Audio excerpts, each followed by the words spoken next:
தென்கிழக்கு தேன் சிட்டு செம்பருத்தி பூ முட்டு என்ன எடுக்கிற? இங்க பாரு, அம்மா பாரு. என்ன எடுக்கிற? ஆரஞ்சு வேணுமா? அதுக்கு நீ ஏன் ஃப்ரிட்ஜை போய் திறக்கிற? அம்மா உன்கிட்ட என்ன சொல்லியிருக்கேன்? இருக்கக்கூடாது.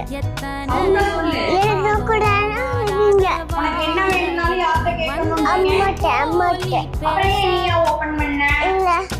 ஃபோர்ஸா திறக்கிறேன்னு சொல்லி நீ திறந்தேன்னு வச்சுக்கோவேன், ஃப்ரிட்ஜ் டக்குனு உன் மேல சாஞ்சிரும். உன் மேல விழுந்துச்சுன்னா நீ தாங்குவியா? தாங்க மாட்டீல்ல? அப்புறம் எதுக்கு புடிச்சு இழுக்கிற அத? சரி, சப்போஸ் நீ வந்து எதை எடுக்கணும்னு தெரியாம நீ வேற பொருளை மாத்தி எடுத்து சாப்பிட்டுட்டீங்கன்னா என்ன பண்ணுவ? கலர் தெரியாம நிறைய சாப்பிட்ட அப்படின்னா என்ன பண்ண முடியும்? அப்புறம் வயிறு வலிக்கும். அப்புறம் ஏன் நீ ஏன் எடுக்கிற? உனக்கு என்ன வேணும்னாலும் யார்கிட்ட கேட்கணும்?